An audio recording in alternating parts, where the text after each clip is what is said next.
गांव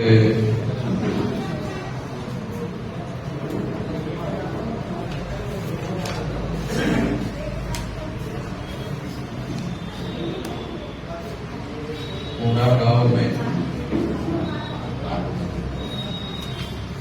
आज का बामसेब का और भारत मुक्ति मोर्चा का कार्यक्रम आयोजित किया गया है। साथियों,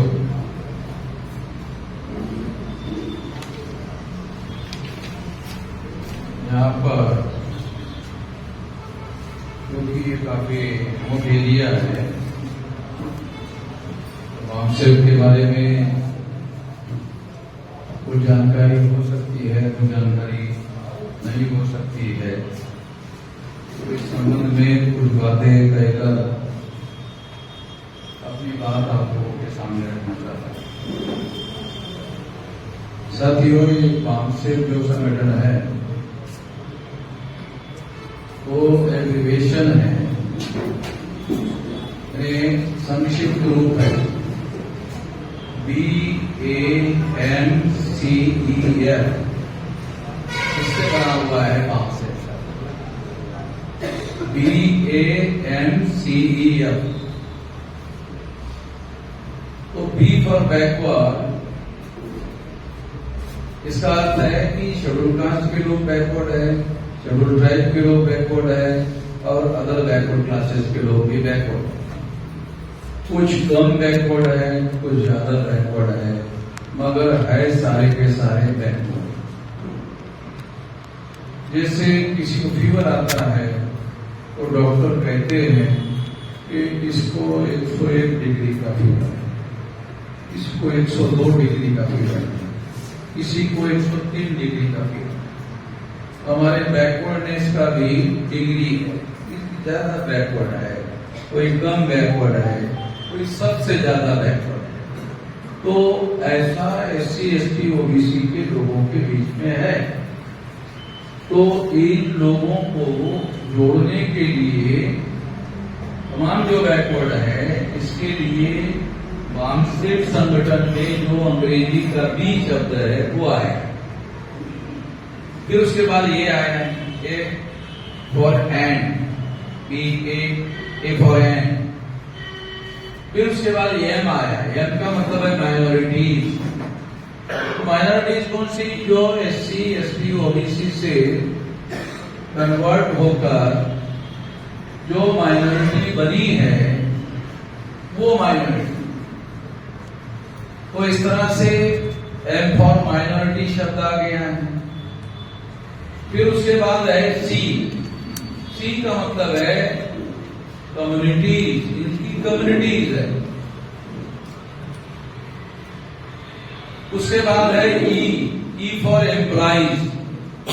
तो इसके जो SC ST OBC के माइनॉरिटी के जो एम्प्लॉइज है, जो central government, state government, local self government, government undertaking, ये सारे जो विभाग है उसमें काम करने वाले एम्प्लॉय, कर्मचारी। और फिर उसके बाद है FF और फेडरेशन। तो एक संगठन जो सोसाइटी रजिस्ट्रेशन एक्ट है उसके अनुसार यदि आप रजिस्टर करना चाहते हो तो उसके कुछ नियम है, और उस नियम के अनुसार यदि आप संगठन एक स्टेट में रजिस्टर करना चाहते हो तो फेडरेशन के तौर पर वो संगठन रजिस्टर नहीं होता है, पहले वो एसोसिएशन के तौर पर रजिस्टर होता है। और अगर आपने कम से कम 4 स्टेट में आपकी कमेटियां बनाई और चारों स्टेट के लोगों ने मिलकर रेजोल्यूशन पास किया कि हम एक संगठन बनाना चाहते हैं, तो फेडरेशन संगठन बना सकते हैं। ये फेडरेशन का मतलब है संगठनाओं का संघ। तो इस तरह से बामसेब जो है वो एक निश्चित उद्देश्य को लेकर, विचारधारा को लेकर कार्यक्रम को लेकर चलने वाला संगठन। मैं जहां भी सारे देश भर में जाता हूं तो लोग हम लोगों को ये कहते हैं, क्या कहते हैं? सारे लोग मिलकर करना चाहिए। इसको क्या कहा जाता है? इसको कहा जाता है सलाह देना। तो सलाह देने से तो संगठन नहीं बनता, सलाह देने से संगठन नहीं बनता। तो सारे लोग मिलकर आए तो मैंने कई जगह पूछा कि क्यों? मैं वो भी बाबा साहब का काम कर रहे हैं, आप भी कर रहे हो, वो कर रहे हैं। तो मैंने उनको पूछा, बाबा साहब आम्बेडकर के नाम के अलावा उसको क्या क्या मालूम? पता नहीं।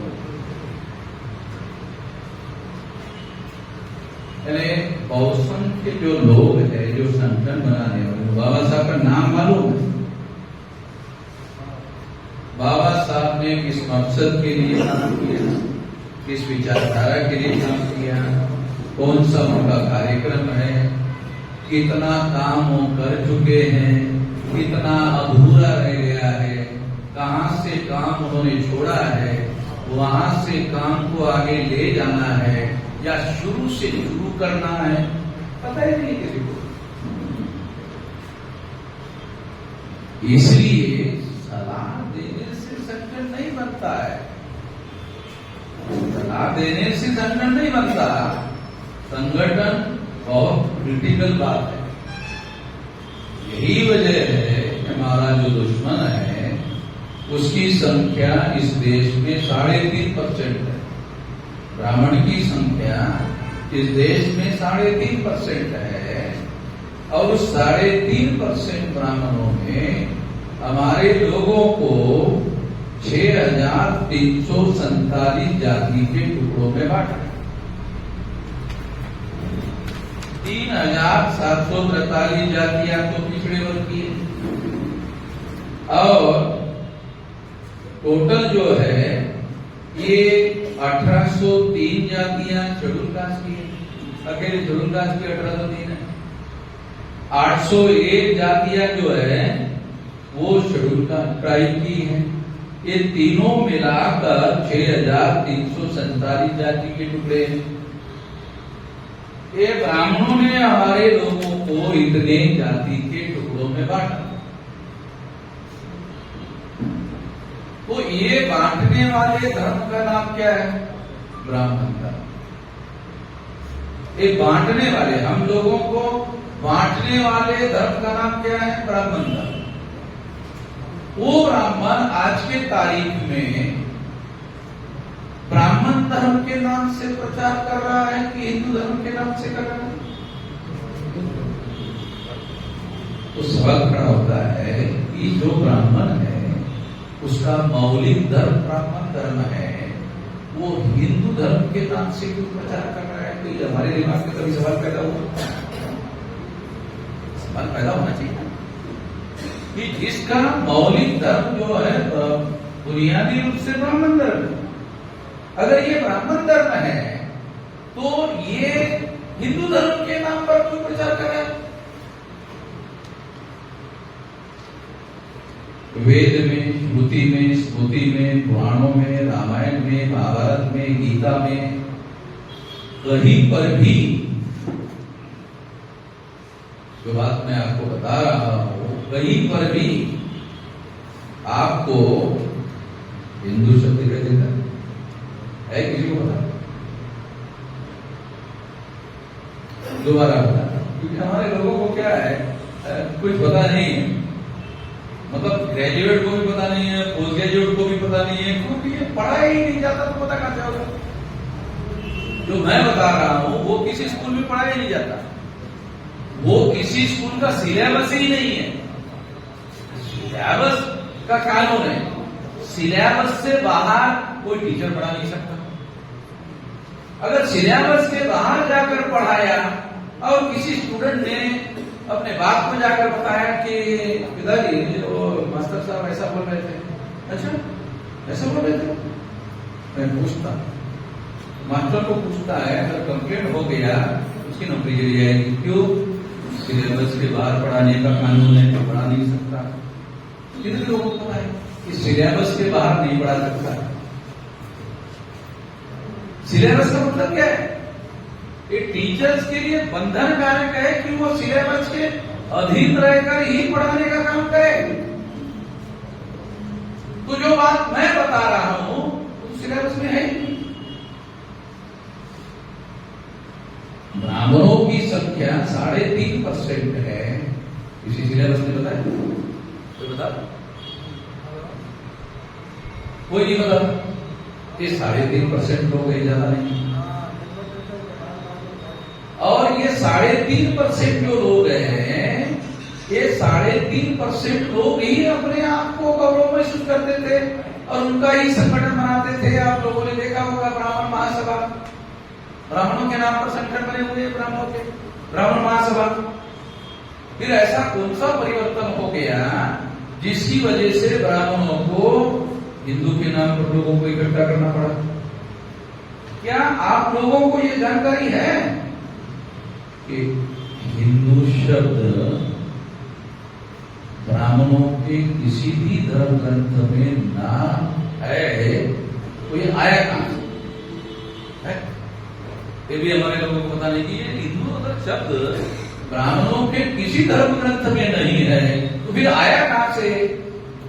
वो आया, मुसलमान जब भारत में आए, यहाँ के नहीं थे, वो आए तो आने वाले जो मुस्लिम लोग थे वो स का उच्चारण नहीं कर पाते थे, स का उच्चारण ह करते थे।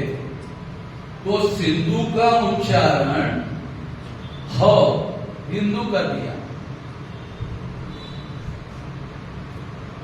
तो इसका मतलब ये है कि जो मुसलमान आक्रांता लोग हैं, ऐसा ब्राह्मण हमको बताते कि मुसलमान आक्रांता लोग हैं, वो भारत में आए, आक्रमण किया, उन्होंने यहाँ के प्रजा को पराजित किया। वो पराजित किए हुए लोगों को आक्रांता मुसलमानों ने हिंदू कहा।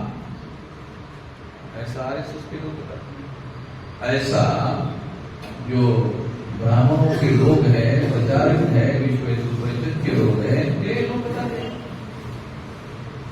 अगर ये नाम हिंदू नाम मुसलमानों के द्वारा दिया हुआ है, आक्रांता के द्वारा दिया हुआ है, तो ब्राह्मण अपने को हिंदू नहीं कहते हैं, मगर सारे एससी ओबीसी को हिंदू कहते हैं। अभी ये बताया क्या? ब्राह्मण अपने को ब्राह्मण नहीं कहता है, मगर सारे एससी एसटी ओबीसी को हिंदू कहता है। ये पता? ये भी पता नहीं। ब्राह्मण कभी भी अपने को हिंदू नहीं कहता है, हिंदू नहीं मानता है। आप बोलेंगे इसका क्या सबूत है? आपको सबूत है तो बगैर सबूत के मैं कोई बोलता नहीं हूं।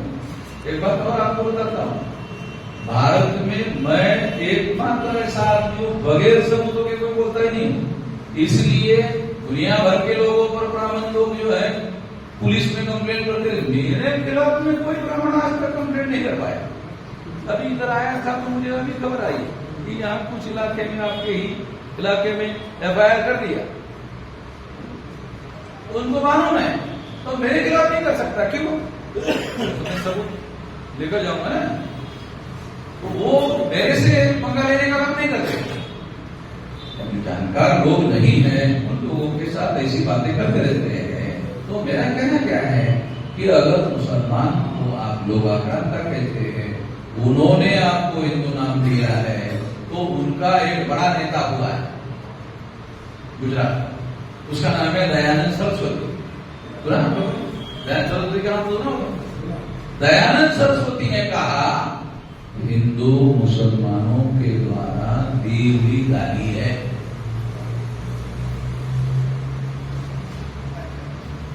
दोबारा, दयानंद सरस्वती ने उसके किताब में लिखा हुआ है, वो किताब का डॉक्यूमेंट्री एविडेंस हमारे पास है,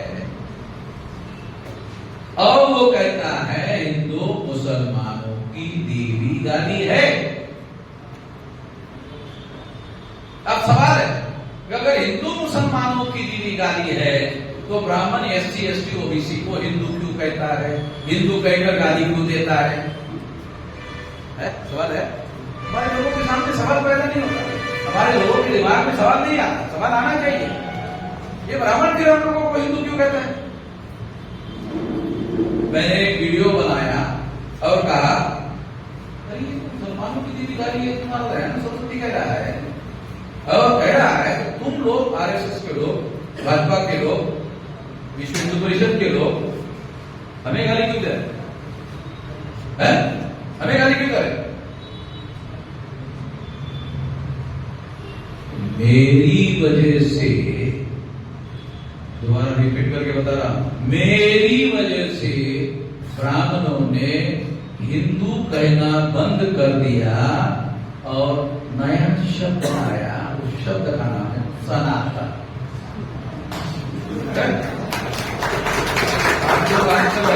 में टीवी में एक नया शब्द सुन रहे होंगे, आपको पता ही नहीं होगा छोड़ करके सनातन कैसे आ गया। तो मैं नहीं लाया।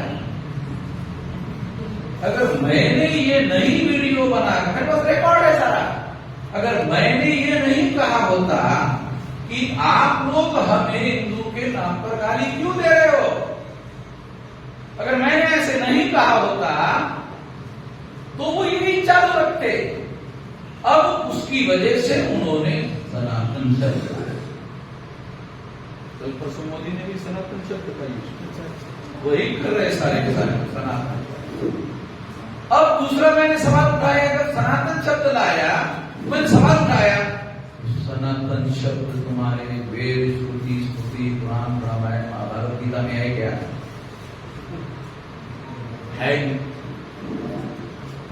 तो मैं जानता हूं कहा है। बुद्ध ने प्रवचन दिया, उस प्रवचन का नाम है एस धम्मो सनातनो, यह धर्म सनातन है। धम्म पद के ऊपर बुद्ध ने जो प्रवचन दिया, उस प्रवचन में, उस प्रवचन का टाइटल है एस धम्मो सनातनो। जो बंदे जी आपका विषय है, थोड़ा सा मैं आपके विषय पर, क्योंकि हमारे लोग जो है, बनते लोग भी जो है बहुत मौलिक रूप से जो हमारे लोगों को अध्ययन करने की जरूरत होती है। यही फंडामेंटल बोल रहा हूं मैं कि एस धम्मो सनातनो, ये धर्म सनातन है। इसका अर्थ ये है कि जो ब्राह्मण लोग हैं उन्होंने सनातन शब्द बुद्ध से चुराया। तो मैंने फिर सवाल क्या किया, अरे तुम्हारा ओरिजिनल क्या है? ये तो चुराया हुआ है, ये तो सनातन तुमने यहां से चुराया। तुम्हारा ओरिजिनल क्या है? तुम्हारा ओरिजिनल नहीं है क्या? नहीं है, मैं बताता हूं तुम्हारा ओरिजिनल क्या है। तो तुम्हारा ओरिजिनल ब्राह्मण धर्म है। तुम्हें ब्राह्मण धर्म बोलने के लिए शर्म लगती है क्या? तो शर्म लगती है तो मैं तुम्हारे धर्म का प्रचारक बनने के लिए और प्रचार करने के लिए तैयार हूं। तुम्हारे धर्म का, ब्राह्मण धर्म के नाम पर प्रचार करने के लिए तैयार हूं कि तुम्हारे धर्म का नाम ब्राह्मण धर्म है और उसका प्रचार करने के लिए मैं तैयार हूं। ब्राह्मणों को मालूम है इससे हम संकट में फंस जाए। वो कैसे? जब ब्राह्मण धर्म के नाम पर प्रचार करेंगे तो एससी एसटी ओबीसी के लोग कहेंगे तुम्हारा धर्म है, तुम देख लो, हमें क्या लेना देना। तो इससे क्या होगा? ब्राह्मणों की संख्या सेग्रीगेट हो जाएगी 3.5%। अगर ब्राह्मण लोग सेग्रीगेट होकर 3.5% हो गए और उन्होंने ग्राम पंचायत में ब्राह्मण के नाम पर चुनाव लड़ा, ग्राम पंचायत का सदस्य चुनवा सकते हैं 3.5% वोटों से? अबे चुनवा सकते हैं?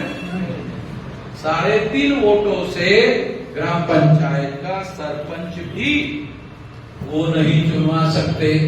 जब ग्राम पंचायत का पंच नहीं चुनवा सकते तो सरपंच बनाने का सवाल नहीं है। जब सरपंच बनाने का सवाल नहीं है तो देश की पंचायत का प्रधानमंत्री कैसे बना रहे हैं? है ना सब? इसके बारे में हम कोई सोचते नहीं। मैं लोग हमारे अनपढ़ों को, गवारों को, जो पढ़े लिखे लोग हैं, पढ़े लिखे लोग नहीं हैं, मैं उनको नहीं कहता हूं कि आपको सोचना चाहिए, विचार करना चाहिए। मैं पढ़े लिखे लोग जो SC, ST, OBC के लोग हैं, उन लोगों को कहता हूं कि आपको विचार करना चाहिए। अगर आपको हमारे महापुरुषों का, बहुत प्राचीन महापुरुष छोड़ दीजिए, इधर ज्योतिराव फुले है, साहू महाराज है, बाबा साहब अम्बेडकर है, ये बहुत प्राचीन नहीं है, ये अर्वाचीन है, ये बहुत ज्यादा प्राचीन नहीं है, ये बहुत ज्यादा हुआ 100-150 साल का इतिहास है, ज्यादा लंबा इतिहास नहीं है। 1848 को ज्योतिराव फुले ने अपना काम शुरू किया, 1948 को 100 साल हो गए, और 2048 को 200 साल हो जाएंगे। तो हमारे देश का इतिहास बहुत पुराना है। आप अभी क्या लिखते हो आप? 2024, 2024, ये तो ईस्वी सन है। ईस्वी सन का क्या मतलब है? ईसा का जन्म होने के तारीख से जो गिनती है उसको ईस्वी सन बोलते हैं। कितने लोगों को पता है कि ईसा के जन्म के तारीख से जो गिनती होती है उसको ईस्वी सन बोलते हैं। मगर हमारे देश का इतिहास तो ईसा पूर्व है, ये भी तो मालूम होना चाहिए। ईसा पूर्व का भी इतिहास है, अशोक का इतिहास ईसा पूर्व का है, बुद्ध का इतिहास ईसा पूर्व का है, मौर्य का इतिहास बुद्ध पूर्व का है, जो हमारी सिंधु घाटी सभ्यता है वो ईसा पूर्व का है।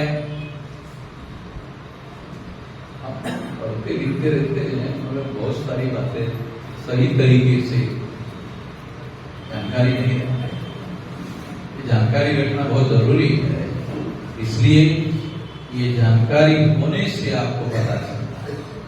तो ये जो 3.5% ब्राह्मण है, ये 3.5% ब्राह्मण हम लोगों को ब्राह्मण धर्म के नाम पर लपेटना चाहते हैं, मगर वो हिंदू के नाम से लपेटना चाहते हैं, ब्राह्मण धर्म के नाम पर लपेट नहीं सकते, इसलिए हिंदू के नाम पर प्रोपेगेंडा करते हैं और हमारे लोगों को समझ में नहीं आता। वही धर्म किसी मैं रेलवे में ट्रैवलिंग कर रहा था, दिल्ली में ट्रैवलिंग करता हूँ, एक जगह से दूसरे जगह डेली ट्रैवलिंग करता हूँ, तो जिस कंपार्टमेंट में बैठा था उस कंपार्टमेंट में एक पंडित जी था, और आपको पता ही है कि कंपार्टमेंट में 6 लोग बैठते हैं, 6 लोग।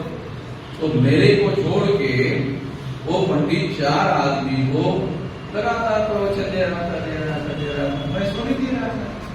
तो ब्राह्मण को क्या होता है, उसने कहा कि जैसे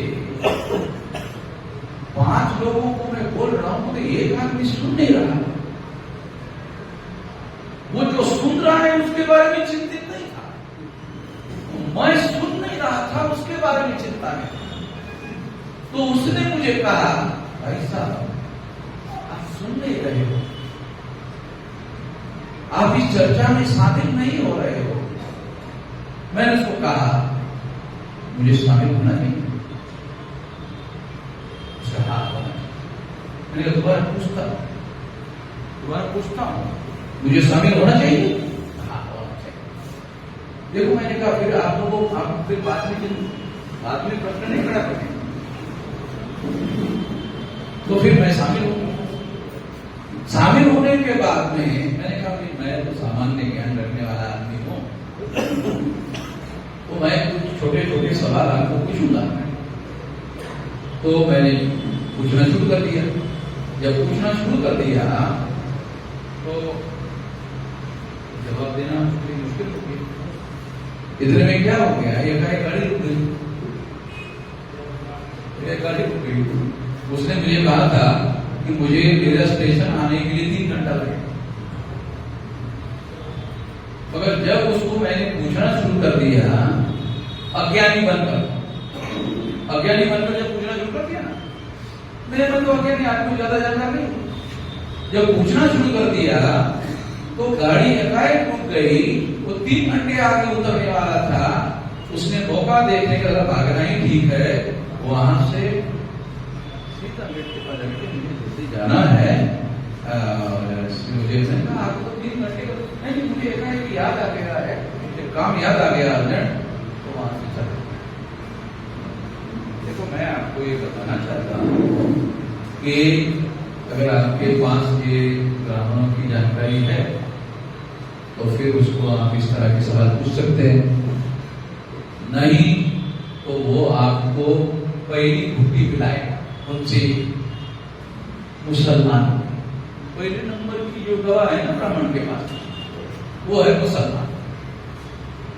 ये हमारे SC ST OBC को क्या बताएगा? मुसलमान के विरुद्ध।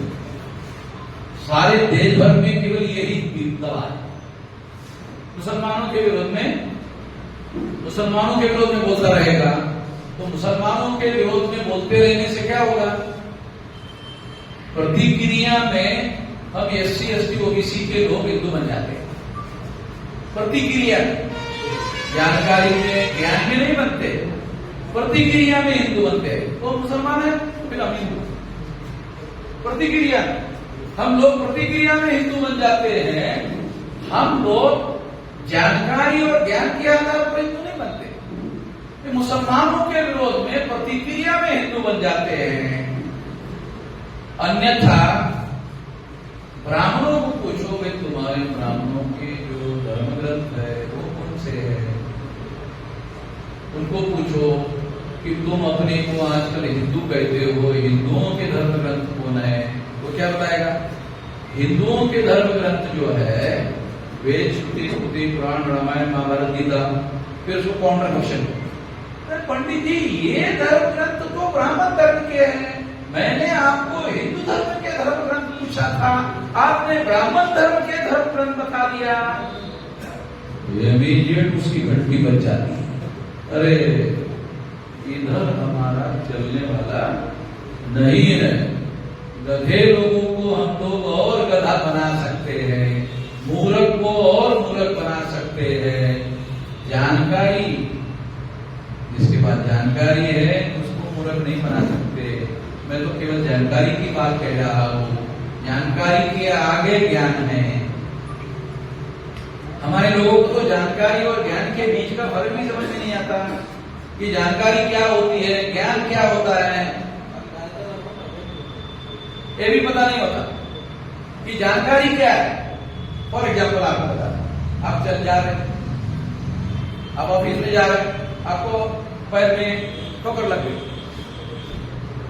आपके नाखून में, आपके अंगूठे में खून आ गया। ओके, दूसरे दिन भी आपको ऑफिस जाना है ना, उसी रास्ते पर जाना है ना, आपको मालूम है मोटर ठोकर लग गई, उसी के आसपास दोबारा ठोकर लग गई, दोबारा तो नहीं लगाने, दोबारा लग गई। क्यों? जानकारी का एप्लीकेशन नहीं किया। अगर जानकारी का एप्लीकेशन किया होता, जानकारी को उपयोग में लाया होता कि यहाँ यहाँ मुझे ठोकर लग गई तो मुझे यहाँ यहाँ सतर्क होकर के चलना चाहिए। अगर आप जानकारी का एप्लीकेशन करोगे, जानकारी को अमल में लाओगे, तो जानकारी ज्ञान में रूपांतरित हो जाती है। जानकारी और ज्ञान का फर्क ये है, जानकारी जानकारी है, जानकारी का उपयोग और प्रयोग करो तो जानकारी ज्ञान में रूपांतरित हो जाती है और उसका फायदा होना शुरू हो जाता है। तो हमारे लोगों को ऐसी तमाम बातें हैं जो ब्राह्मण जानते हैं मगर हमारे लोगों को पता नहीं। इस वजह से हमारे लोग जो है उन लोगों के खासे में फंस जाते हैं। हजारों सालों से जिन लोगों ने हम लोगों को जाति के आधार पर, वर्ण के आधार पर, अस्पृश्यता के आधार पर, आदिवासियों के सेग्रीगेशन के आधार पर, महिलाओं के दास्ता के आधार पर और शूद्रों को पिछड़े वर्ग पर थोपने के आधार पर गुलाम बनाए, उन्होंने गुलाम बनाए। उसी फिर दोबारा सुनते रहते हैं, वो बदलता रहता है, वो दूसरी बातें वही बोलने वाला वही है, वही बोलते रहता है, बदल देता है, अपनी मूल बात वैसी की वैसी रखता है और वही दवा जो है, जैसे बहुत बार क्या होता है, डॉक्टर कड़वी गोली देता है, और कड़वी गोली अगर ज्यादा कड़वी है तो डॉक्टर तो लेडीज को क्या कहता है, माँ को क्या कहता है, ज्यादा कड़वी है, इसको क्या करना, गुड़ में लपेटना, और गुड़ में लपेट कर बच्चे को दे देना, वो गुड़ समझकर खा जाएगा, गोली का असर हो जाएगा। गुड़ का असर नहीं होगा, गोली का असर।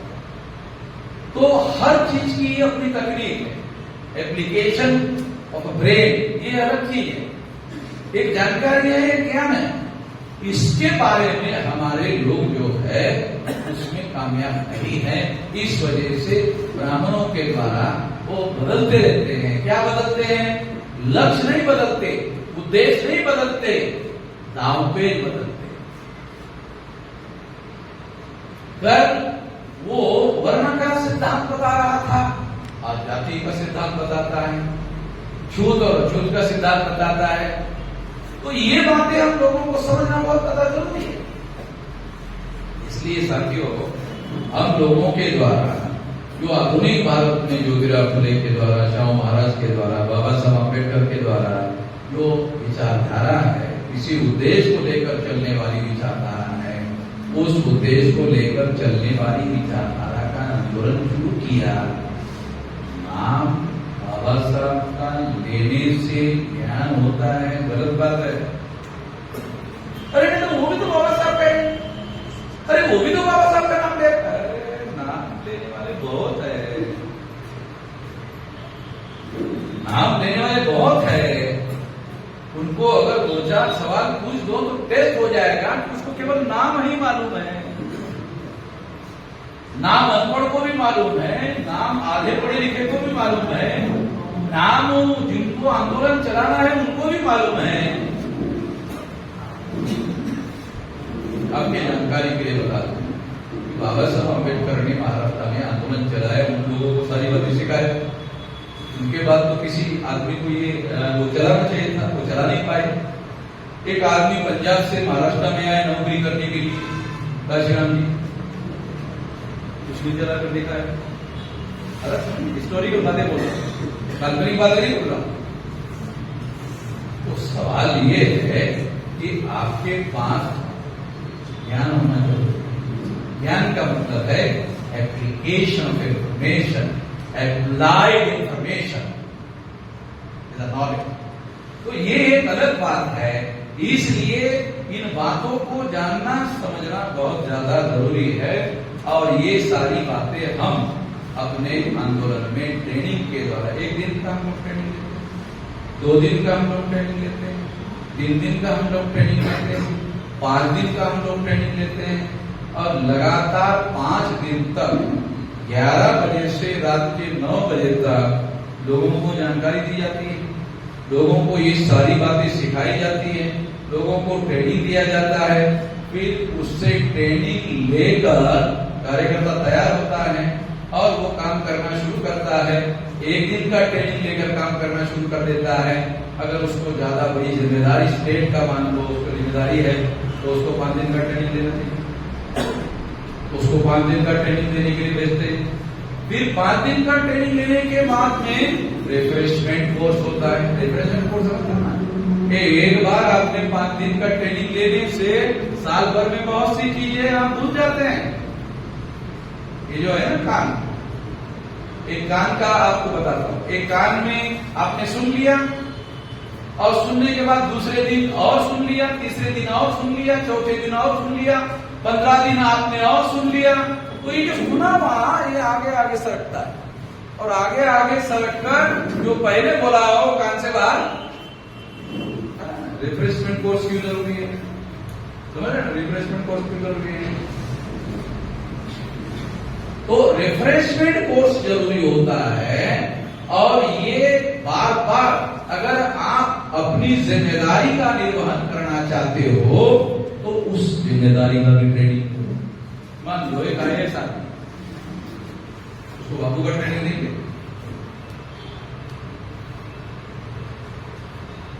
नहीं दिया जा सकता।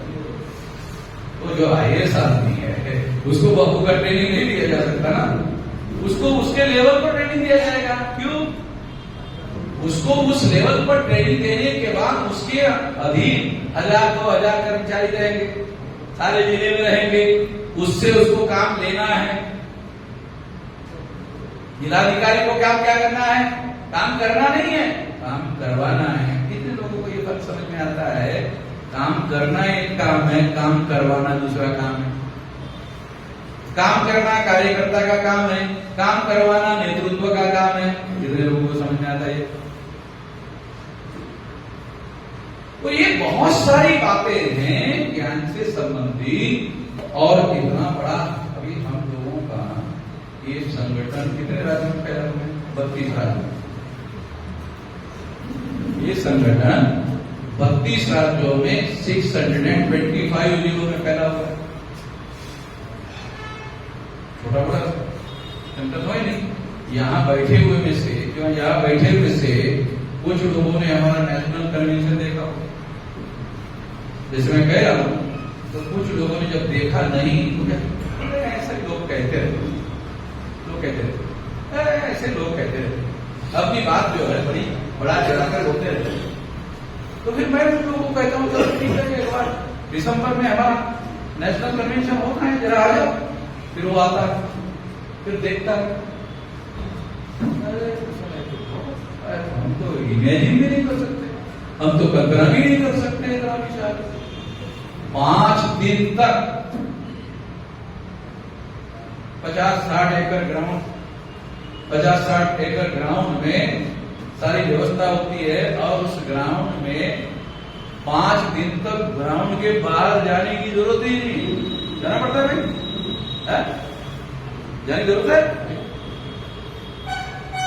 सारा कुछ वही पर होता है और 5 दिन तक होता है और सारा का सारा स्मूथ भी चलता रहता है। कोई रिकॉर्ड होती है? बराबर 9 बजे पहले नाश्ता मिलता है, दोपहर में 2 बजे पहले खाना मिलता है या नहीं मिलता? मैनेजमेंट है, ये सारा मैनेजमेंट है।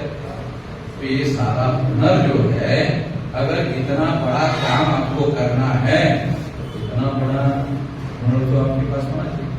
अगर इतना बड़ा हुनर नहीं होगा तो फिर ये कैसे चलेगा? मान लो बाबा साहब अम्बेडकर कहते हैं शासन करती जमात बनना हमारा लक्ष्य है। अरे तुम अपने परिवार को मैनेज नहीं कर सकते, अपने छोटे से यूनिट को मैनेज नहीं कर सकते, तो तुम देश को कैसे मैनेज करोगे? तो फिर बाबा साहब अम्बेडकर की साथ तो कह रहे थे शासन करती जमात बनना हमारा लक्ष्य है। आज भी 90 जिलों से ज्यादा जिलों के जिलाधिकारी शेड्यूल कास्ट शेड्यूल के हैं। तो इसका मतलब है वो जिला चला है। कई राज्यों में हमारे लोग कई विभागों के सेक्रेटरी है, शेड्यूल कास्ट आदमी डिपार्टमेंट का सेक्रेटरी है, शेड्यूल ट्राइब का आदमी डिपार्टमेंट का सेक्रेटरी है, ओबीसी का आदमी डिपार्टमेंट का सेक्रेटरी है। वो सेक्रेटरी का मतलब है वो चला रहा सारा प्रदेश। कहीं कहीं आपने देखा होगा कि चीफ सेक्रेटरी शेड्यूल कास्ट का आदमी है, शेड्यूल ट्राइब आदमी चीफ सेक्रेटरी है, ओबीसी का आदमी चीफ सेक्रेटरी है। इसका मतलब है सारा स्टेट को जो है वो चला रहा है, मुख्यमंत्री फैसले कर रहा है और चलाने का सारा संचालन करने का काम चीफ सेक्रेटरी कर रहा है। तो हमारे पास योग्यता है तो हम चला पा रहे ना। ये हमारे लोगों को जानना समझना जरूरी है कि हमारे लोग देश को भी चलाने लायक हो गए, प्रदेश को भी चलाने लायक हो गए हैं। हमारे अंदर इंफिनिटी कॉम्प्लेक्स है, हित भावना है, अरे यार हम कैसे कर लेंगे। आप असिस्टेंट चीफ इंजीनियर रिटायर्ड हो गए, इसका मतलब बहुत सारा रहता है ना, बहुत सारे इंजीनियर, बहुत सारे डैम, बहुत सारे रोड, बहुत सारे नेशनल हाईवे, इतना सारा करना पड़ता है, हजारों करोड़ का बजट। हमारे लोग अब ऐसा करने लायक हो गए हैं। तो इसलिए ये हीन भावना हमारे अंदर अगर है तो इसका त्याग कर देना चाहिए कि हम भी इस देश को चलाने लायक हो गए। ये कहना गलत बात है कि हम चलाने लायक नहीं हो गए हैं, चलाने लायक हो गए हैं। यही बात हम सारे देश भर में बांग्सेप के द्वारा हमारे पढ़े लिखे जो कर्मचारी हैं उन लोगों को बोल रहे हैं कि आप अपने समाज को जगाने का काम करो, उनको जगाओ, जगाने के बाद में उनको जोड़ो, उनका संगठन निर्माण करो। तो संगठन अगर निर्माण करोगे तो आपका विशाल संगठन खड़ा हो जाएगा। तो ये संगठन निर्माण करना बहुत जरूरी है। देखो, मैं आपको ये नहीं कह रहा हूं कि लोगों को पढ़ाओ, मैं लोगों को पढ़ाने के लिए नहीं बोल रहा। मैं क्या बोल रहा हूं? जगह पढ़ाने का काम उसके माँ बाप का है। बच्चे को पढ़ाने का काम माँ बाप का है, जगाने का काम, समाज को जगाने का काम आप लोगों का।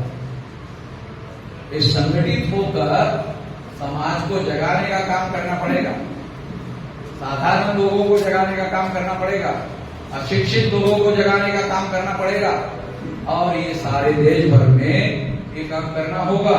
अभी 625 जिलों में हमारा संगठन है और साल 2 साल में आप सुनेंगे 729 जिलों में ये संगठन पहुंच गया है, ऐसा आपको पता चलेगा। तो क्या हम इसमें लगे हुए हैं? हम रात दिन लगे हुए हैं, इसी काम में लगे हुए हैं, और ये लगे हुए हैं तो 22 करोड़ रुपया हमारे जो लोग हैं ना, ये साल में 25-50 करोड़ रुपया लोग हमको देते हैं या आंदोलन को चलाने के लिए, और इतना सारा पैसा मिलता है और इतना सारा पैसा आंदोलन चलाने के लिए खर्चा होता है। 100-200 पूर्णकालीन कार्यकर्ता लोगों को हम लोग लगाए हुए हैं, 24 घंटे काम करने वाली मशीनरी है। आरएसएस के पास 3000 फुल टाइमर है, हमारे पास 200 है, तो 3000 वाला 3.5% वाला वोट नहीं बनाएगा क्या है? आरएसएस के पास 3000 फुल टाइमर है, हमारे पास 200 है। क्यों 200 क्यों है, कम क्यों है? हमारा तो बहुजन समाज है ना, SC, ST, OBC, Bahujan Samaj है। तो ये बहुजन समाज के लोगों को जो सैलरी मिलती है, ये तो हमारे लोगों ने 1848 से लेकर 1956 तक ये जो इतने साल का संघर्ष हुआ, इसकी बदौलत संविधान में आर्टिकल 14, 15, 16 के तहत संविधान के हमारे लोगों को, पढ़े लिखे लोगों को रिजर्वेशन मिला। रिजर्वेशन की वजह से हमारे लोगों को एजुकेशन मिला, प्रोफेशनल एजुकेशन मिला, फिर नौकरी मिली, फिर प्रमोशन मिला। ये तो सारा का सारा भारत के संविधान में 14, 15, 16 आर्टिकल के तहत जो बाबा साहब अम्बेडकर ने संविधान में व्यवस्था की, उसकी वजह से मिला। तो उसकी वजह से मिल रहा है।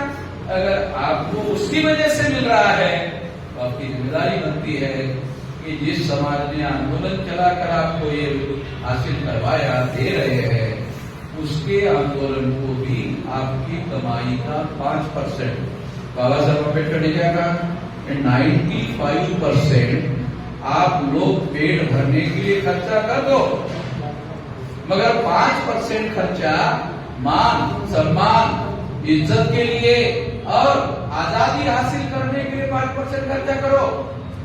पेट भरने के लिए 95% खर्चा करो। अगर हम सारा का सारा पैसा पेट भरने के लिए खर्चा करते हैं तो आपको तुलना करके बता, जानवर चारा खाता है, संतुष्ट हो जाता है, आदमी रोटी खाता है, संतुष्ट हो जाता है। आदमी में और जानवर में क्या फर्क है? जानवर चारा खा के संतुष्ट हो जाता है, आदमी रोटी खा के संतुष्ट हो जाता है। तो आदमी में और जानवर में क्या फर्क है? तो फर्क तो है नहीं, खत्म हो गया। जानवर के पास दिमाग है नहीं, आदमी के पास दिमाग है, आदमी विचार कर सकता है।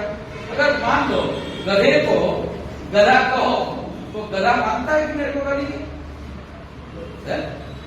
गधे को कहो गधा तो गधा कहता है कि मेरे को गाली दी। आदमी को अगर किसी ने गधा कहा तो आदमी कहे अरे मेरे को गाली दे, फर्क जानवर में सोचने की बात है, समझने की बात है। कि आदमी इंतजार करता है, उसका मान है, सम्मान है, वो भी जरूरी है। केवल पेट भर रोटी मिलने मात्र से काम नहीं चलता है। मान सम्मान के लिए भी आदमी को कुछ पैसा खर्चा करना पड़ता है। केवल पेट भरने के लिए अगर आदमी ने खर्चा कर दिया तो जानवर भी कर रहा है, वो तो कुत्ता भी पेट भर रहा है। पर कोई ऐसा कहता है कि वो कुत्ता जो है सम्मान से जी रहा है, ऐसा तो नहीं कह सकता। इसलिए इंसानों को 5% खर्चा अपने मान, सम्मान और इज्जत से देने के लिए भी खर्चा करना चाहिए। जो आदमी 5% मान, सम्मान, स्वाभिमान, इज्जत के लिए खर्चा करता है वो हकदार है मान सम्मान। जो ऐसा करता नहीं है वो इस बात का हकदार नहीं है। अगर उसके साथ कोई गाली गलौज का व्यवहार करता है, वो प्रतिकार नहीं कर पाता है, उसकी वजह है क्योंकि उसने ये 5% देकर अपना संगठन खड़ा नहीं किया। अगर संगठन खड़ा किया होता तो उसके विरोध में काम करने वाला अगर कोई है तो उसके विरोध में हम भी मैदान में उतर सकते हैं, हम भी मैदान में उतर सकते हैं। हमारे पुरखों ने लड़ाई लड़कर हम लोगों को वोट का अधिकार दिया। वोट के अधिकार का लिए दिया? अरे वोट के अधिकार में 2 अधिकार शामिल है, एक शासक चुनने का, एक शासक बनने का। कभी नहीं सोचा होगा? वोट के अधिकार में 2 अधिकार शामिल है, एक है शासक चुनने का, एक है शासक बनने का। 84 तक हमारे लोगों ने यही सोचा कि हमको तो चुनना है, हमको तो चुनना है, तो दूसरों को चुनते रहे। 84 में काशीराम जी ने बहुजन समाज पार्टी बनाई और कहा नहीं चुनना बनना। तो बाबा साहब अम्बेडकर ने बनने के लिए कहा है, तो अभी ये हमने बनने के लिए किया। तो 4 बार माया मुख्यमंत्री बनी, बनने के लिए बनाया था, काल्पनिक बात नहीं कह रहा। तो मैं आपको ये बात समझा रहा हूं कि वोट के अधिकार में शासक चुनने का अधिकार नहीं, केवल बनने का भी अधिकार शामिल है। अगर आपने चुनने के लिए उपयोग किया तो दूसरों को चुन सकते हो, बनने के लिए उपयोग किया तो अपने को बनने के लिए उपयोग कर सकते हो। तो एक काम करने से आप शासक बन सकते हो, ये बाबा साहब अम्बेडकर ने आपको वोट का अधिकार देकर तय कर दिया, ये भी आपके ऊपर निर्भर है। अब शासक बनने का जो मामला है, संगठित शक्ति निर्माण किए बगैर संभव नहीं। मेरी उम्र 18 साल 3-4 महीने की थी तब से कर, मेरी उम्र 18 साल 3-4 महीने की थी। हमारे देश में कानून है 18 साल के बाद आपको नौकरी मिल लेते हैं। तो मैं सेंट्रल गवर्नमेंट में प्रथम श्रेणी का विद्यार्थी था, इस वजह से मुझे मेरे मेरिट के आधार पर मुझे जॉब मिला और 18 साल में ही मिला। 18 साल पूरे होते ही तो वहां जहां जब मैं जॉब में गया तो वहां पहले से ही एक मार्कशीट कार्ड मिला। वहां के सुपरवाइजर ने कहा कि ये आदमी आपको ट्रेनिंग देगा 6 महीने का। तो वो क्या करता था कि शाम को 6 बजे तक मुझे सेंट्रल गवर्नमेंट का ट्रेनिंग देता था और 6 बजे के बाद मार्कशीट में लेके जाता था। मेरा 2 ट्रेनिंग होता था, एक ट्रेनिंग तो गवर्नमेंट का, एक ट्रेनिंग मार्कशीट का। और इस तरह से पहले ही दिन से हम लोग जो है मार्कशीट में शाम की मीटिंग में चले थे। तब से ये काम कर रहा हूं। मेरी उम्र 67 साल है, तो 18 माइनस कर दो 67 में से, 48-49 साल हो रहा है।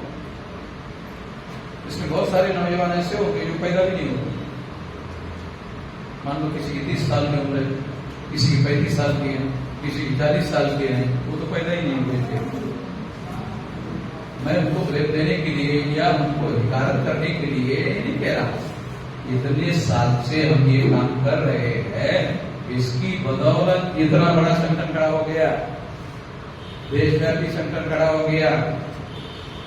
और इतना बड़ा संगठन खड़ा होने की वजह से अरे कोई सोच भी नहीं गया आरएसएस के हेडक्वार्टर पर नागपुर में मोर्चा लेके गया। किसी ने सोचा भाई SC ST OBC के बहुत सारे लोग उधर, ये संगठन है, वो संगठन है, ऐसा है, वो है, वो है, वो नाम है, ये नाम। सोचा किसी ने?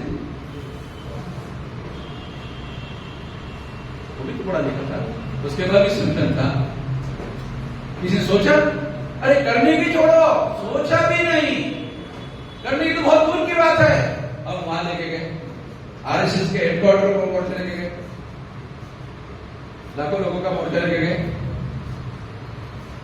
ऐसा हमारे देश में अनुसूचित जाति, जनजाति, पिछड़े वर्ग, माइनॉरिटी के लोगों का तमाम संगठन है। किसी ने भी केवल यही कहते हैं आरएसएस बहुत खतरनाक संगठन है, सारे लोग डरे डरे रहते हैं, आरएसएस के नाम से सारे हमारे लोग डरते रहते हैं।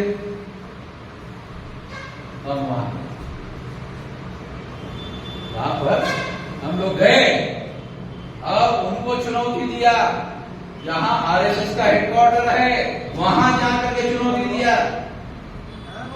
क्यों? इतना साल संगठित शक्ति निर्माण करने के आधार पर किया। बाबा साहब आंबेडकर का नाम मैं अकेले लेता हूं क्या? बाबा साहब आंबेडकर का नाम मैं अकेले नहीं लेता हूं, मैं अकेले तमाम लोग लेते हैं।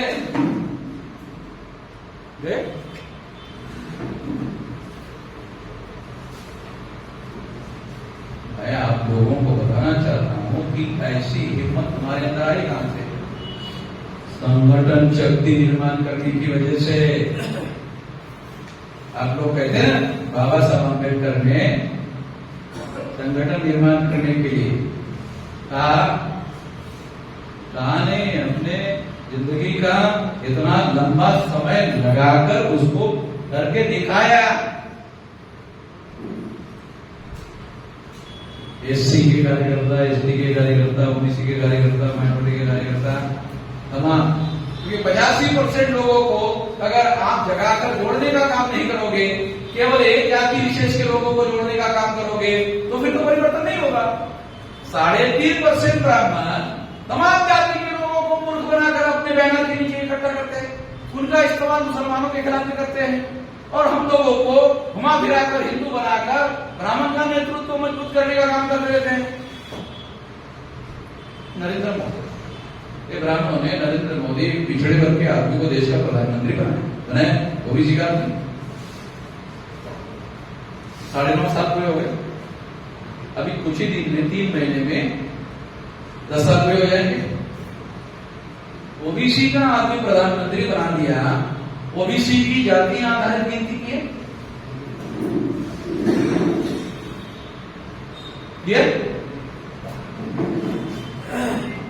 अगर ओबीसी का आदमी है, कहता है मैं ओबीसी का हूं, गिनती किया, इसका मतलब यह है कि नरेंद्र मोदी प्रधानमंत्री है मगर आरएसएस के द्वारा नॉमिनेटेड है।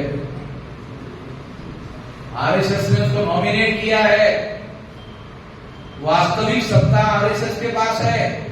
अगर आरएसएस के पास सत्ता नहीं होती तो नरेंद्र मोदी ने फैसला कर लिया होता। सत्ता आरएसएस के पास है, इसलिए उतना ही निर्णय अमल करता है नरेंद्र मोदी जितना आरएसएस के लोग उसको करने के लिए अलाउ करते हैं, उससे आगे नहीं करते हैं। नरेंद्र मोदी को पूछो हमारे देश में गधे कितने हैं, तो बताया मेरे पास आंकड़ा है। जानवर कितने हैं, तो मेरे पास आंकड़ा है। जंगली जानवर कितने हैं, क्या मेरे पास आंकड़ा है। ओबीसी के कितने लोग हैं, उसका आंकड़ा नहीं। इसका मतलब है कि नरेंद्र मोदी ये नॉमिनेटेड प्राइम मिनिस्टर है, और नॉमिनेटेड जो है वो आरएसएस के लोगों के द्वारा नॉमिनेटेड है। नॉमिनेटेड अंग्रेजी शब्द है, इसका हिंदी में अनुवाद क्या होता है? नॉमिनेटेड का हिंदी में अर्थ होता है नामधारी। आप तो बड़े लिखे लोग, आपको भी तो अंग्रेजी आती है। नॉमिनेटेड का मतलब है नामधारी। तो हमारे आदमी को प्रधानमंत्री बना के रखा, मगर नामधारी बना के रखा। फैसले लेने का अधिकार उन्होंने अपने पास रखा, फिर फैसले लेने का अधिकार अपने पास रखा तो एक ओबीसी को प्रधानमंत्री क्यों बनाया? क्योंकि ओबीसी की संख्या 52% है, चुनाव जीतने के लिए संख्या चाहिए। चुनाव जीतने के लिए संख्या चाहिए, संख्या मिलने के बाद फैसला करने का अधिकार आरएसएस के पास है। ये तरीका वो लोग अपना रहे हैं। ये मजबूरी भी संविधान की वजह से है। हर 18 साल के व्यक्ति को वोट का अधिकार मिला इसकी वजह से है। तमाम बातें हैं। हम लोगों को, पढ़े लिखे लोगों को, जिनके पास किसी भी परिवर्तनकारी आंदोलन को चलाने के लिए 5 साधन होते हैं, उद्देश्य, पैसा, हुनर, समय, श्रम। किसी भी आंदोलन को, किसी भी परिवर्तनकारी आंदोलन को सफल करने के लिए 5 साधनों की जरूरत होती है। बुद्धि, पैसा, हुनर, समय, श्रम। अगर ये 5 साधनहीन समाज के लोगों ने अगर हमने इकट्ठा करने का काम किया तो हम लोग परिवर्तन का काम करने लायक हो सकते हैं। परिवर्तन का काम करने लायक हो सकते हैं। जब काशीराम जी ने ये काम शुरू किया था तो उनके पास 2-3 लोग थे, 2-3 लोग थे। आज सारे देश भर का संगठन हो गया है और ये संगठन केवल संगठन नहीं है, कैडर बेस्ड ऑर्गेनाइजेशन है। ये संगठन केवल संगठन नहीं है, एक कैडर बेस्ड ऑर्गेनाइजेशन है। एक प्रशिक्षित कार्यकर्ताओं का संगठन है, ट्रेंड कार्यकर्ताओं का संगठन है, विचारधारा को लेकर चलने वाले लोगों का संगठन है, उद्देश्य को लेकर चलने वाला, कार्यक्रम को लेकर चलने वाला संगठन है, केवल संगठन नहीं है। इसलिए इतने सालों से लगातार आगे बढ़ रहा है, लगातार आगे बढ़ रहा है और अपने शक्ति का हर साल प्रदर्शन करता है और हर साल हमारी शक्ति बढ़ रही है, ऐसा लोगों को आंखों से हम दिखाते हैं। देखो आ जाओ अंतर्राष्ट्रीय अधिवेशन में, देखो पिछले साल के मुकाबले में आगे बढ़ गई, नहीं बढ़ गई। क्योंकि हमारे लोगों का दिमाग दूसरे नंबर पर चलता है, पहले आंख चलती है। जब तक वो आंखों से देखता नहीं है, यकीन नहीं करता। अंग्रेजी में कहावत है, seeing is believe, seeing is believe. आदमी जो देखता है यकीन करता है। तो इसलिए हर साल हम सारे देश भर में जो काम करते हैं उसको दिखाने के लिए जाओ, देखो, अपनी आंखों से देखो, हमारी बातों को यकीन मत करो, आओ देखो और अपने से देखकर जजमेंट बनाओ, तब जाकर के आपको पता चलेगा, अन्यथा पता नहीं चलेगा। इसलिए साथियों ये काम हम लोग लगातार चला रहे हैं, लगातार बात आगे बढ़ा रहे हैं। इसकी वजह ये है, इसलिए किसी मकसद को लेकर, किसी विचारधारा को लेकर, किसी कार्यक्रम को लेकर अगर आप संख्या में कम है तो सबको भारी पड़ सकते हैं। क्राउड कामयाब नहीं होता।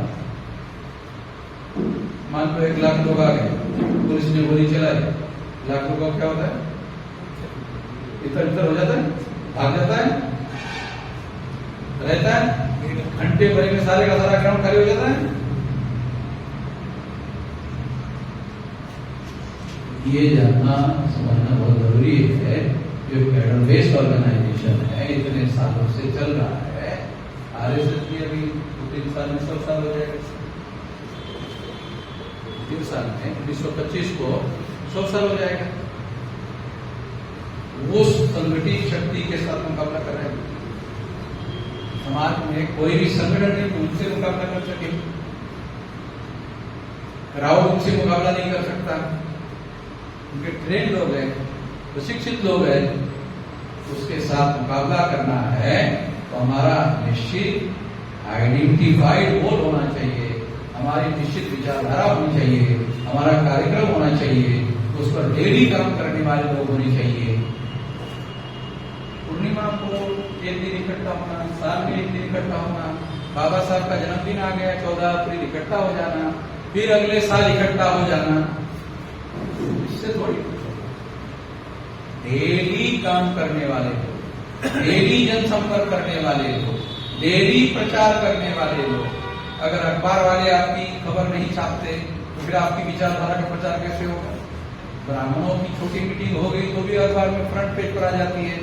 अगर हमारी विचारधारा उनके विरोध में है, अगर वो आपकी खबर नहीं छापते हैं तो आपका विचार लोगों तक कैसे पहुंचेगा? आपके पास कैडर बेस ऑर्गेनाइजेशन अगर बनाते हो तो कैडर आपका सारे देश भर में विचारधारा का प्रचार प्रसार करते रहेंगे और फैलता रहेगा।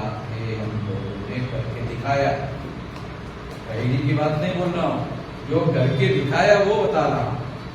इतनी बड़ी संगठित शक्ति निर्माण करके दिखाया और उसके साथ नस्ल लेकर आरएसएस के हेडक्वार्टर पर लेकर के ऐसा तमाम संगठन है SC ST OBC के भारत में, मगर उनके दिमाग में भी नहीं आया ऐसा करना चाहिए।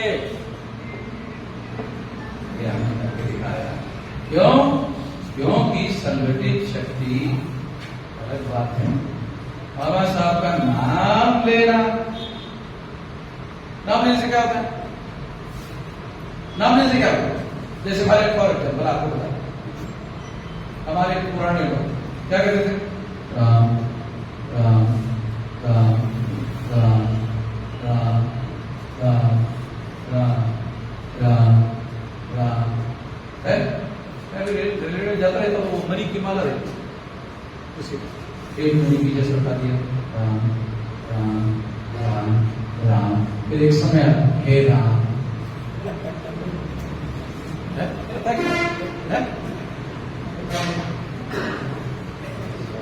अगर इसके जगह ये बताया बाबा साहब बाबा साहब बाबा साहब बाबा साहब बाबा साहब बाबा साहब, तो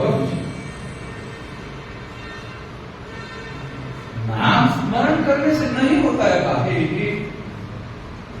उनके जीवन का जो लक्ष्य है, उद्देश्य है, विचारधारा है, कार्यक्रम है, उसका अध्ययन करके उस पर अमल करना होगा, तब होगा। नाम स्मरण करने से क्या होता है? हमारे लोगों को तो हजारों साल से पहले राम नाम का स्मरण करने की आदत पड़ी हुई है। राम के जगह भीम का नाम उच्चारण करना शुरू कर दिया तो फर्क क्या पड़ेगा? फर्क कुछ नहीं पड़ेगा। उनके जीवन के लक्ष्य को, देश को, विचारधारा को, कार्यक्रम को लेकर काम करेंगे तो फर्क पड़ेगा, अन्यथा नहीं पड़ेगा। ये बात खासतौर पर हम लोग अमल करते हैं, इस बात का ट्रेनिंग देने का काम हम करते हैं, अन्यथा दूसरी जगह नाम स्मरण का काम होते रहता है। इसलिए बहुत सारे लोग हमको बोलते रहते हैं, अरे वो भी बाबा साहब का नाम ले रहा है, वो भी बाबा साहब का नाम ले रहा है, वो भी ले रहा है। अरे नाम लेने के लिए क्या बाबा साहब का किसी को पाबंदी है? बाबा साहब का नाम लेने के लिए किसी ने पाबंदी लगा रखी है? बाबा साहब अम्बेडकर का नाम लेने के लिए कोई किसी पर पाबंदी नहीं है। कोई भी आदमी ले सकता है। जो आदमी सौदेबाजी करता है वो भी लेता है, जो धंधा करता है वो भी लेता है, जो बेचने का काम करता है वो भी लेता है। तो उससे नहीं फर्क पड़ता। वो जो उद्देश्य है, विचारधारा है, जो कार्यक्रम है, उसको लेकर चलना होगा। और जब आप उसको लेकर चलोगे तो आपको दूसरों के साथ टक्कर लेना पड़ेगा, उसके साथ टकराना पड़ेगा। एक विचारधारा की लड़ाई दूसरे विचारधारा के साथ होती है। अगर आप विचारधारा के आधार पर लड़ रहे हो तो बाबा साहब की विचारधारा आरएसएस के विचारधारा के विरोध में है, उसमें मिलावट नहीं हो सकती। अगर कोई आरएसएस में रहेगा, विश्व हिंदू परिषद में रहेगा, बजरंग दल में रहेगा, अगर बाबा साहब का नाम लेकर काम उसका करता रहेगा, नाम बाबा साहब का लेता रहेगा, बहुत लोग, ये फर्क हम लोगों को समझना चाहिए कि उद्देश्य विचारधारा अगर एक है उसी पर चलना होगा। और एक विचारधारा की लड़ाई दूसरे विचारधारा के साथ होती है, तो आपके व्यवहार में टकराव उनके साथ है या नहीं है देखना चाहिए। वो आंखों से दिखाई देता है, तब जाकर आप टेस्ट कर सकते हो कि हाँ इन लोगों है लड़ाई करने वाली। इसलिए साथियों, आप लोगों को अनुरोध है, ये बहुत दूर से हम लोग निकलते 4 घंटे लग गए, बहुत दूर एरिया में और भी बहुत रिमोट एरिया है, तब भी हम लोग मेरे ख्याल से बहुत लंबा जाकर के आए, वापस आए, फिर यहाँ आए और अभी और लगातार ये कार्यक्रम, डेली कार्यक्रम चल रहे हैं। तो ये काम हमको रेडी करना है और आप लोगों को यही अनुरोध करना चाहता हूँ कि अभी हमारे लोगों को जो बाबा साहब अम्बेडकर के द्वारा उनका अधिकार बहाल किया गया, उसके बारे में हम लोग सारे देश भर में बड़ा आंदोलन कर रहे हैं। अगर वोट का अधिकार आपका बच गया तो आप लोग संविधान बदलने वालों को बदल सकते हैं। देखो ध्यान रखो, बहुत सिंपल बात समझा, आपका वोट का अधिकार अगर बच गया तो आप संविधान बदलने वालों को बदल सकते हैं।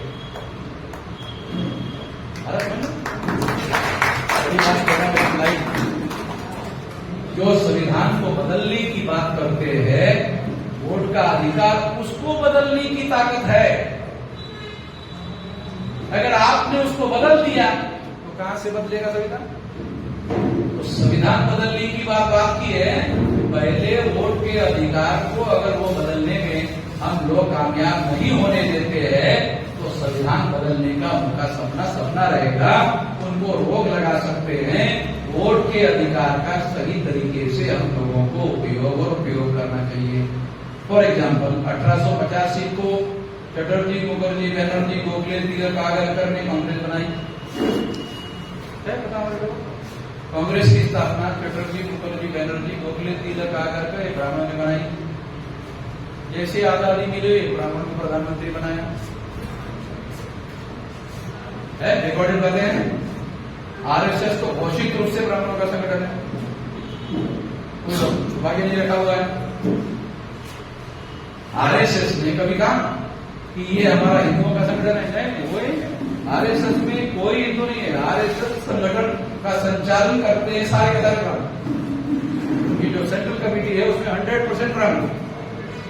बात करेंगे हिंदू की, एससी, एसटी, ओबीसी को भी उपरानी की, ये हम लोगों को समझने की जरूरत है। तो इस तरह से मैं आपको ये समझाने का प्रयास कर रहा हूँ कि हमें अपना संगठन बनाना होगा। एससी, एसटी, ओबीसी, माइनॉरिटी का संगठन बनाना होगा। ये संगठन बनाने की प्रक्रिया हम लोगों ने सारे देश भर में शुरू की हुई है। 625 जिलों में संगठन बनाया हुआ है, बड़ा संगठन, विशाल संगठन बनाया हुआ है। आने वाले समय में ये काम लगातार जारी रहेगा। आपके छत्तीसगढ़ इलाके में भी हमारा संगठन तमाम जिलों में हम लोग फैला रहे हैं और आने वाले समय में छत्तीसगढ़ के सारे जिलों में ये संगठन हम लोग बना सकते हैं। तो मैं यहाँ बैठे हुए जो पढ़े लिखे कर्मचारी हैं, जिनके पास बुद्धि, पैसा, हुनर, समय, श्रम 5 साधन है, अगर वो 5 साधन अपने महापुरुषों के आंदोलन को आगे बढ़ाने के लिए देते हैं और केवल 5% देते हैं, 95% अपने पेट पानी पर, अपने परिवार पर खर्चा करो, 5% मान, सम्मान, स्वाभिमान, आजादी के लिए खर्चा करो, तो जिस पर खर्चा करोगे वो मिलेगा, जिस पर खर्च ही नहीं करोगे वो मिलने वाला है नहीं है। इसके लिए कुछ न कुछ जिम्मेदारी उठाकर करना होगा। मैं इतना ही इस मौके पर कहना चाहता हूँ। यदि आप में से किसी के कोई सवाल है तो आप सवाल पूछो, जवाब दूंगा।